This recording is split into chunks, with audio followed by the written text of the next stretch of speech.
In the sun-baked hills of Painted Bluff, most folks whisper behind Ruthie Adler's back.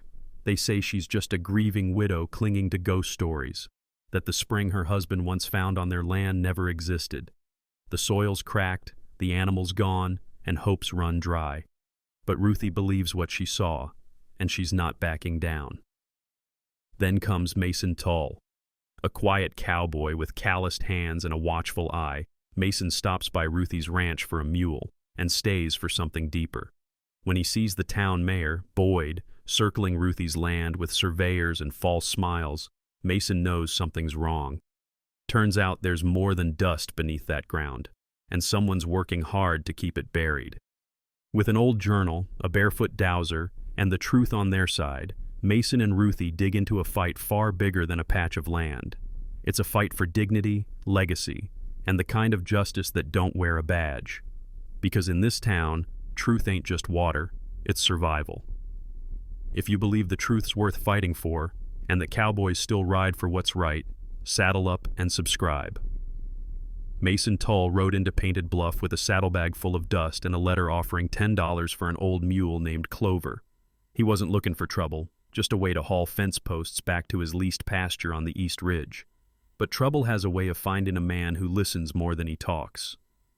The Adler place sat half a mile past the church and 2 turns beyond where the road forgot to care. The porch sagged. The shutters blinked against the wind like tired eyelids. But the woman who stepped out held herself like she still remembered the shape of pride. "You Mason?" she asked, wiping her hands on a faded apron. "Yes, ma'am. Here for the mule." She gave a small nod. "Clover's out back, actin' stubborn as ever. Like to kick at shadows these days."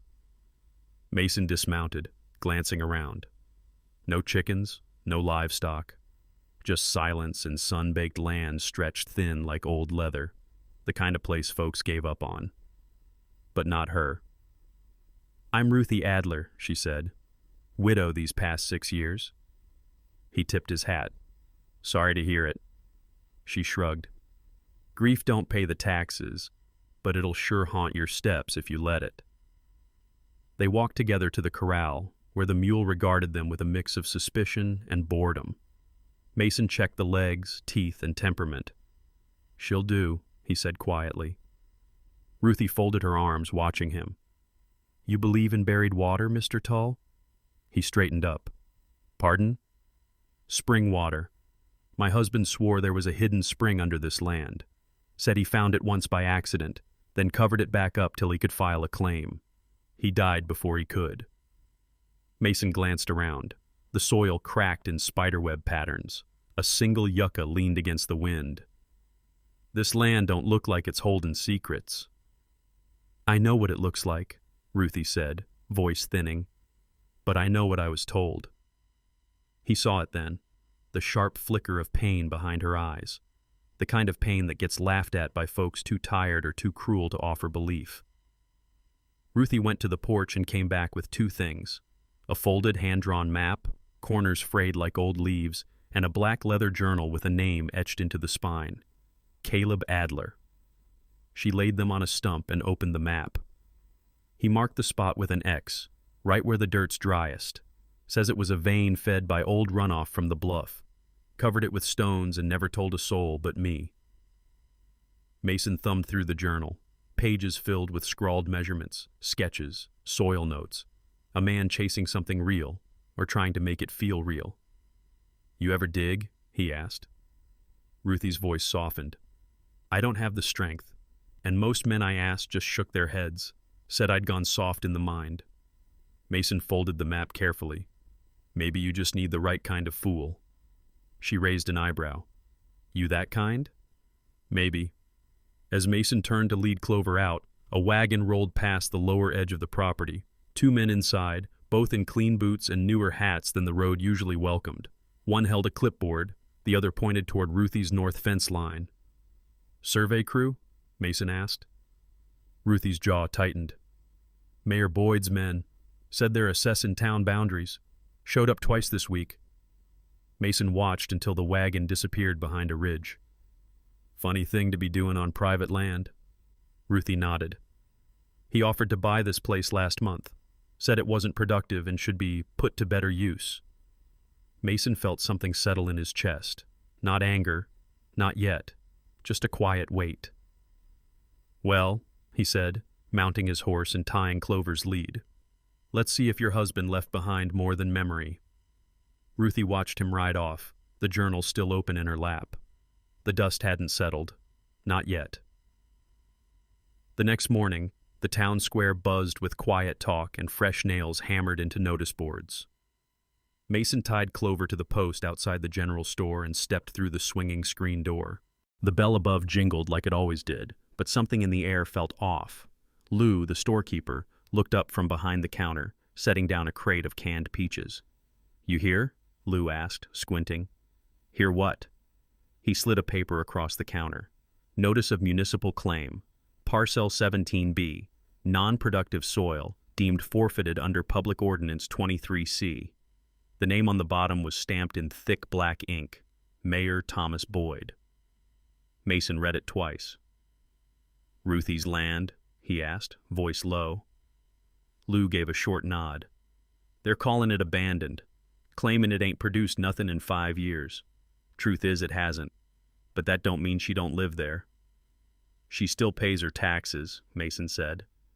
"Barely. Sometimes late, but never missed." Mason folded the notice and slipped it into his pocket. "Boyd offer her money?" "Couple weeks ago. Said she ought to let go and let progress happen." Mason's jaw worked tight. He bought a sack of nails, a tin of coffee, and stepped back into the heat. The post office next door had a fresh stack of newsletters, one headline circled in red pencil. "Mayor Boyd announces Foothill Development Project." He didn't like the way the pieces fit. On a hunch, Mason headed for the town hall, where Clara Renshaw, the clerk, sat behind a battered desk with a cup of lemon water and a pile of dusty ledgers. She was sharp-eyed, sharp-tongued, and didn't much care for small talk. "You want what?" she asked when Mason explained.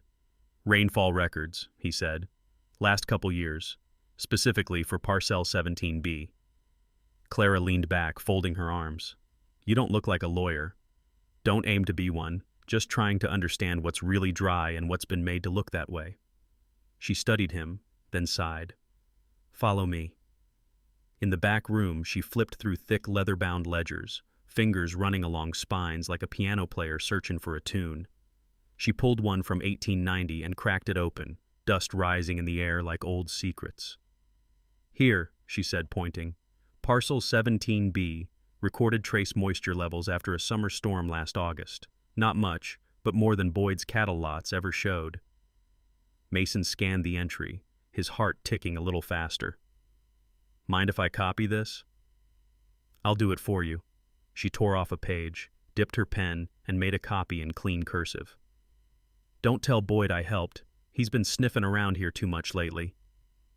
As Mason turned to leave, Clara added, "Check the zoning map while you're at it. He filed a pre-development claim on 6 adjacent lots. Looks like he's setting up a straight line from the bluff down to town." A corridor of control. Mason could see it clear as daylight. Later that afternoon, he sat with Ruthie under the lean-to, the old map spread across her husband's journal, Clara's copied rainfall record beside it. Ruthie's hand trembled slightly as she traced the X Caleb had marked. "He said it was near a cottonwood that got struck by lightning in '87, she murmured. "But the stump's gone now. Wind took it or time did." Mason looked at the journal again. One note stood out. "Spring capped for safety. Soil deliberately compacted. Recheck after runoff." The handwriting was rushed, but clear. "You said no one dug?" "Not since he passed. I couldn't." Mason rose and looked out toward the dry patch of land. The late sun hung low, casting shadows that stretched like fingers across the earth. "Maybe it ain't just dry," he said. "Maybe it's been kept that way." Ruthie met his eyes. "Then someone didn't want it found." Mason nodded slowly. "And I aim to find out who." The next morning broke with a sky the color of rusted tin, streaked with gold like something about to change. Mason showed up at Ruthie's with a spade, a jug of water, and a quiet promise in his eyes. "Time to see what your husband left us," he said. She nodded, handing him the map and journal. "You sure?" He squinted toward the ridge, where the X was scratched in ink, now faded with time. "A man ain't worth much if he only believes in what others already proved." They rode out to the dry patch. It wasn't much to look at, just cracked earth, sun-baked weeds, and a bent fence line in need of mercy. But Caleb Adler had believed in it, and that counted for something. Mason started to dig. At first it was just dry sand and rocks. Sweat rolled down his neck, soaking his collar. The sun climbed. Ruthie brought him a tin cup of water and watched silently, her hands clenched in her apron. He kept digging. A foot down, the sand turned cool. Mason paused, pulled off his glove, and pressed his hand into the dirt. Damp, not soaked, not gushing, but damp enough to be wrong for this land, unless something below was still breathing. He stood up, panting. "There's something here, Ruthie." She covered her mouth with her hand, eyes shining. That afternoon, word got around. Not from Mason, he wasn't one for running his mouth, but from a barefoot woman with wild gray curls and a bundle of copper rods slung across her back. "Josie?" Ruthie asked, blinking. "Josie Trigg," the woman replied. "Used to walk this land when I was a girl. Heard tell y'all were digging into ghosts. Figured I'd see if they still spoke." Josie was what folks called a dowser. Some thought she was a bit mad. Others swore she could find water in the middle of a sandstorm. She didn't care either way. She stuck one of her copper rods in the dirt, a slow grin forming. "It's under there, all right, about 4 feet down, but someone's gone and capped it. Not with stone either, something rubbery." "Rubber?" Mason asked. "Like pipe rubber. Folded, jammed. Not done years ago. This is fresh work. Weeks, maybe." Ruthie paled. "You mean someone found it, then blocked it again?" Josie nodded. "Not nature did that. No, sir. This was a man with reason." They dug again, carefully. Josie guided them, pressing her hands to the soil like it whispered back. 2 feet deeper, Mason's spade struck something that gave, a soft thunk. He knelt and brushed away the grit. There, buried beneath layers of compacted sand, was a coiled piece of black rubber piping, torn on one end, folded on the other like someone had stuffed it hastily into place. Josie leaned in. "That's not just covering a spring. That's diverting it, or trying to kill it." Mason stood slowly, the weight of it all pressed against his ribs. Ruthie looked between them. "Why? What would someone gain from burying it?" Mason answered without hesitation. "To claim the land as dry, to say you got nothing left." They hauled the torn piping back to the porch and laid it on the steps like a confession. Mason wiped the dirt from his palms and turned to Ruthie. "Your husband was right. He found something real." She blinked, tears welling but not falling. "Then we were never crazy." "No, ma'am," he said gently. "You were just inconvenient." As the sun dipped behind the bluff, painting the sky in blood and rust, Ruthie lit her lantern and watched it flicker beside the broken pipe. In a town where truth had been buried for years, the ground had just whispered back. Painted Bluff's annual Founders' Day picnic had a way of polishing things. Dust off boots, smiles on faces, even grudges left simmering under the surface. Townsfolk set up checkered tables along the green behind the church. Kids chased shadows between hay bales. And the mayor, Thomas Boyd, stood under a blue awning shaking hands like a man already writing his own legacy. Mason leaned against a fence post near the lemonade table, watching. He hadn't come for pie or small talk. He'd come for the chance to listen.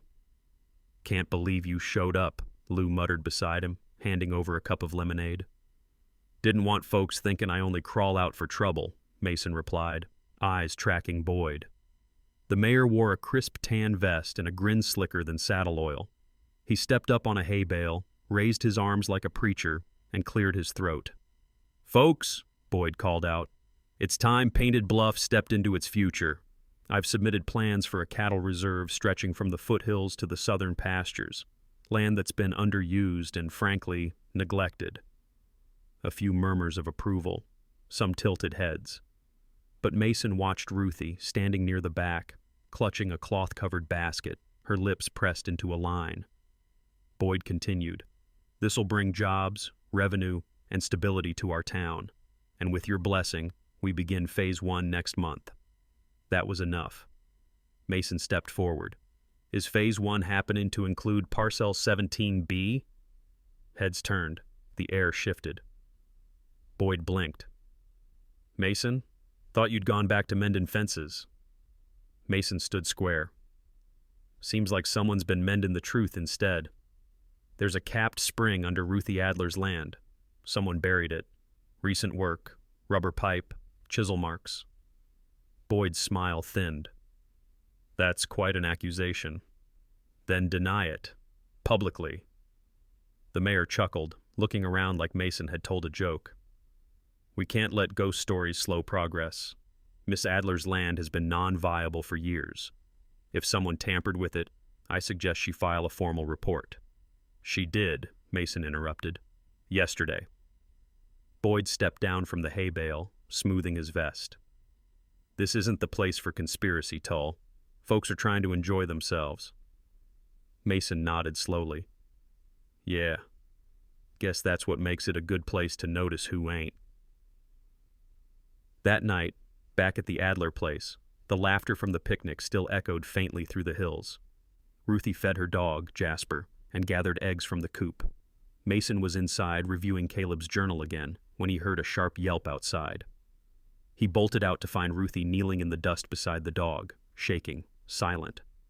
Jasper lay still, his water dish tipped over. "I don't know what happened," she whispered. "He was fine, just fine." Then Mason noticed. The chicken coop door had been yanked clean off its hinge. Feathers scattered like snow. The hens were gone. "Somebody was here," Mason said tightly, "and they wanted us to know it." He helped Ruthie to her feet, rage burning slow in his chest. As they walked back to the porch, Mason saw something half buried beneath the coop floorboards. He knelt and pulled it free, a damp, folded paper, stiff at the corners, zoning lines, boundaries, and at the bottom, almost smudged out, a small set of initials. "TB," he muttered. "Thomas Boyd." Ruthie stared. He dropped it? Or planted it and forgot to take it? The next morning, Clara confirmed it. She'd seen that zoning sketch before. "But it wasn't signed by Ruthie," she said, frowning. "That page came from a packet Boyd submitted last month, without her consent." Mason exhaled slow. "So now we've got the spring, the sabotage, and a forged claim." Clara looked up. "Then it's time to file back." And just like that, the town's polished smiles started to crack. By midweek, the air in Painted Bluff was hotter than usual, as if the land itself knew trouble was fixing to rise. Mason stood beside Ruthie at the county records office, papers in hand and boots dusty from the dig site. They weren't dressed like legal folk, he in his worn flannel and she in a faded calico dress with threadbare sleeves, but their backs were straight and their eyes were clear. Clara greeted them with a look halfway between suspicion and hope. "You sure you want to do this?" she asked, glancing toward the hallway where Boyd's office door sat closed like a secret. Mason nodded. "We're filing a land use petition, citing rainfall anomalies, suspected sabotage, and historical precedent. There's a spring under that land, and we can prove it." Clara took the packet and started stamping it. "Well, let's make it official then." When they stepped back into the light, Ruthie clutched the folder like it was a Bible. Mason tipped his hat to her and said, "We just bought you time." "Let's hope it's enough," she replied quietly. They returned home just before sunset. Mason noticed it first, the faint metallic scent riding the breeze, then a flicker, then smoke. "Fence line!" he shouted. A section of the north fence was ablaze, dry cedar posts crackling like matchsticks. Fire climbed fast, whipped by wind. Mason ran for the pump. Ruthie grabbed buckets, but the hose was dry. Someone had cut the line. Mason didn't curse. He didn't shout. He just grabbed the shovel and started beating the flames. Ruthie dashed between buckets from the stock tank, hands blistering. Then a wild whoop broke the chaos. Josie Trigg came barreling in barefoot, dragging 2 wet grain sacks. "Thought y'all could use a third pair," she hollered. They fought for what felt like an hour, sweat and soot staining their skin, lungs aching. Finally, the last post smoldered and collapsed in on itself. Smoke curled up into the stars. They stood in silence, Ruthie leaning on Mason's arm. "That fire didn't start by lightning," she said. "Nope," he agreed, eyes scanning the shadows. Josie knelt near a blackened post. "Hey now," she muttered, pulling something half-melted from the base. "Rubber tubing again, buried just under the dirt." Mason stared. "You think this one was feeding out water?" "No," she said grimly. "This one was draining it." It was a sabotage system. One pipe to cap, another to redirect. Someone had spent time making sure Ruthie's land looked lifeless. Inside, Ruthie bandaged her hands while Mason cleaned the soot from his neck at the basin. A knock came. It was Lou, holding a yellowed envelope. "This came in for Ruthie today," he said. "Postmark says Prescott." She tore it open with shaking fingers. Mason stepped closer, watching her eyes flick across the page.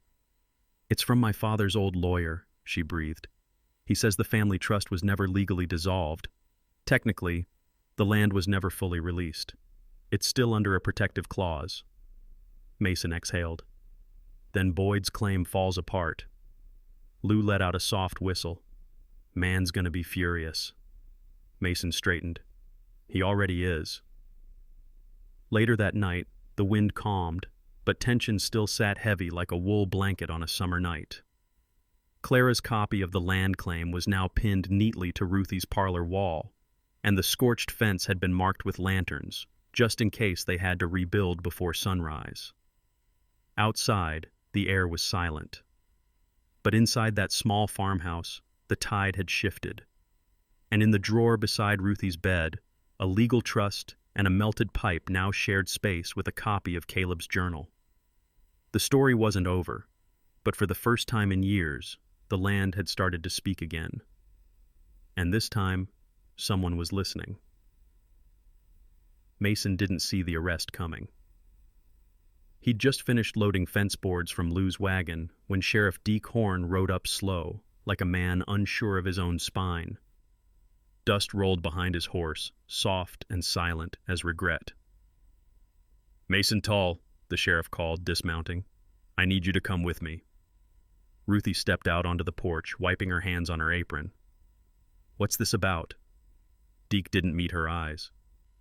"Charges filed by Mayor Boyd. Says Mason trespassed on municipal land, tampered with it." "That's Ruthie's land and you know it," Mason said flatly. Deke rubbed the back of his neck. "It's in dispute now. Petition's been filed, but that don't make it yours yet. I got no choice." Mason's jaw tightened. "Yeah, Sheriff, you always got a choice." Still, he went quietly. The cell at Painted Bluff's jailhouse smelled of old whiskey and burnt coffee. Mason sat on the edge of the cot, boots dusty, arms crossed. Time passed slow in there, just the tick of the clock and the creak of the building settling like a tired old man. Late afternoon light spilled in when the door scraped open. The man they brought in wasn't who Mason expected.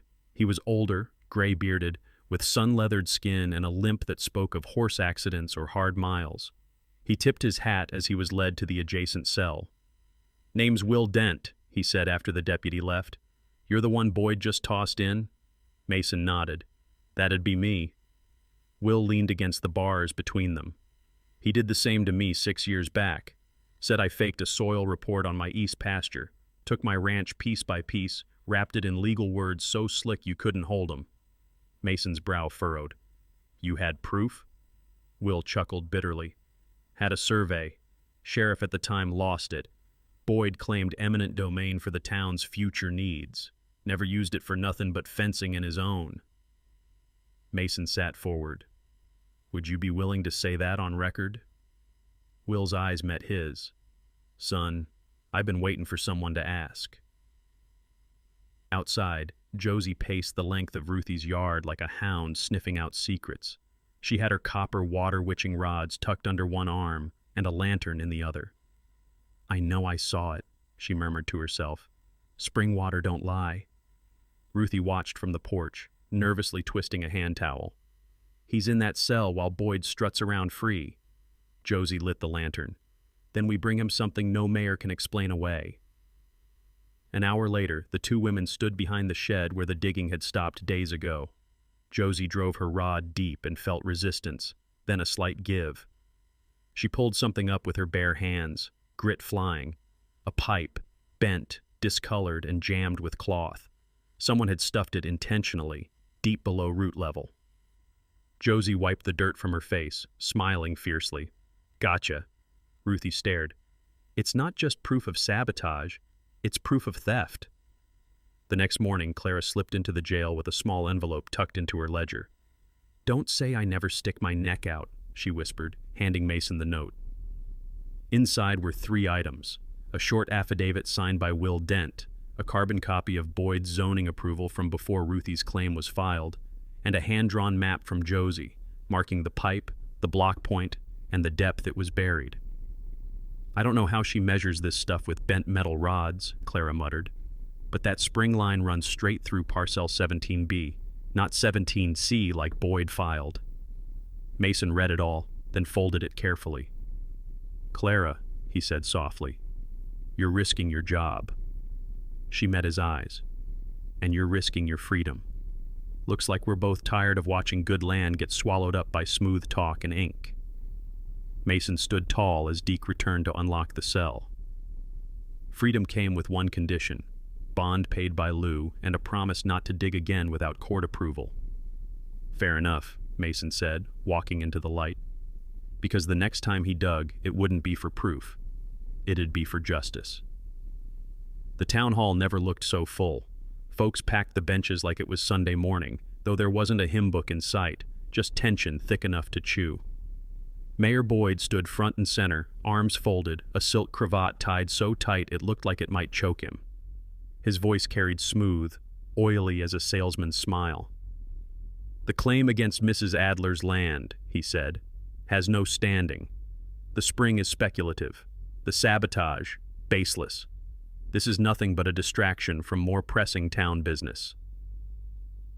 A few murmurs of agreement came from his side of the room, businessmen, ranchers who'd taken Boyd's promises at face value, but most folks just looked wary, tired. Clara, seated beside the council desk, cleared her throat. We have testimony and documents yet to be heard. Boyd's eyes narrowed. From who? The doors swung open. Mason walked in. Sunlight framed him like a painting, dust on his boots, jaw set like a canyon wall. He didn't wear a badge or raise his voice, but every head turned. Behind him came Josie, barefoot as always, but holding a rolled map with strings tied tight. Ruthie followed, holding her husband's journal close to her chest. Clara stood. Let the record show Mr. Tull has posted bond and is here lawfully. He brings new evidence. The judge, a visiting circuit man from Bisbee, gestured. Proceed. Mason stepped forward, setting a battered canteen on the table. He unscrewed the cap and poured clear water into a glass. This is spring water, he said, collected last night from the capped pipe under Ruthie Adler's property. Boyd scoffed. And how do we know it's not from your, well? Josie stepped up.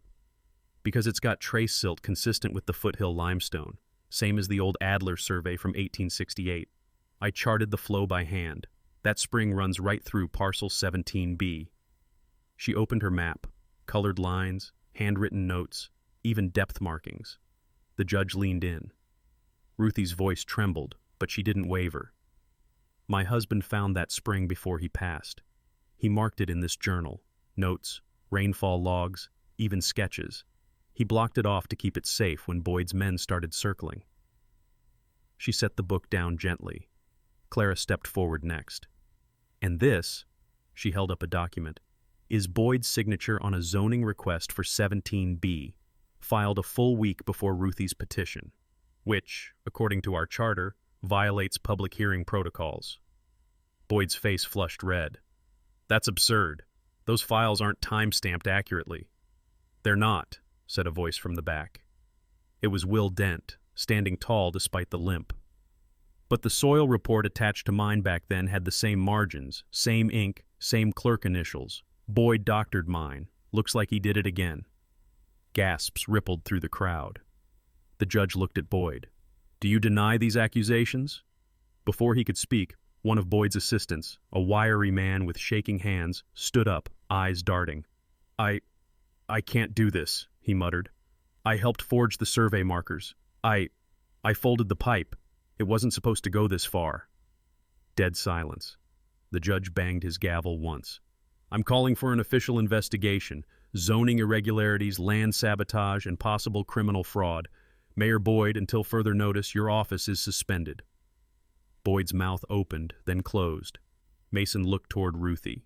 She clutched her journal tighter, tears rising but held back. He tipped his hat and said, quiet but firm, "Some folks don't lie, even when no one's listening." Josie added gently, "And some water don't stop flowing, no matter how deep you try to bury it." The crowd stood slowly, many nodding, no cheering, just quiet acknowledgement. Because in towns like Painted Bluff, truth didn't show up loud. It walked in dusty boots, carrying a story that couldn't be bought.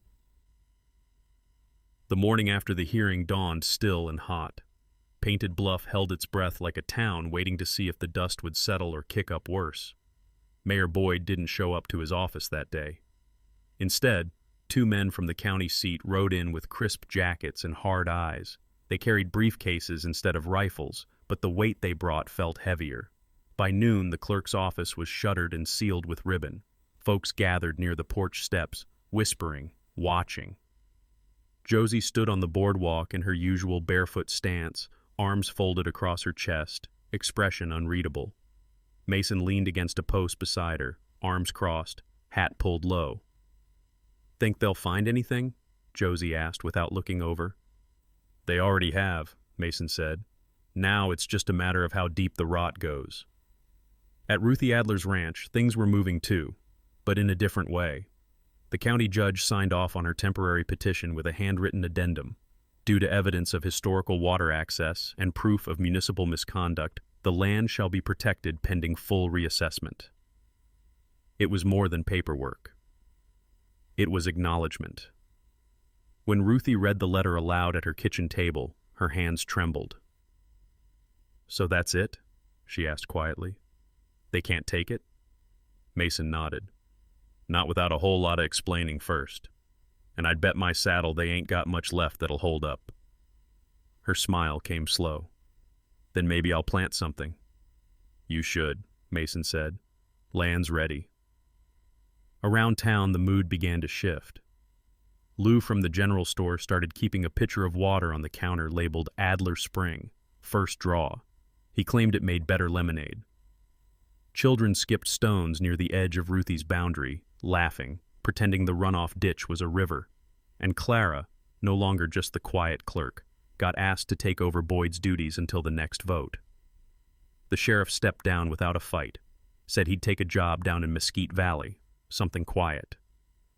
"I never meant for it to go this way," he told Mason, handing him the final report. "I reckon most things don't," Mason replied. "But when you look away too long, someone always picks your pockets." Even Will Dent, the old rancher with a limp, returned to survey what used to be his land. When he saw the new markers being driven into the soil, not by Boyd's men but by a fresh county crew, he just stood there for a long time, silent. "Never thought I'd see it," he whispered. "You stayed long enough too," Mason said. The town council voted unanimously to name the spring Adler's Hope. A small sign was hammered into the soil with care. Ruthie brought out a pitcher of the spring water and poured a glass for anyone who wanted to toast. Even the children stood still for that. As for Josie, she got a letter from the state water board. They'd heard about her testimony and wanted her to chart other potential sources across the region, especially near disputed land. She held the letter in both hands like it might float away. "Never thought the world had much use for barefoot women with copper rods," she said.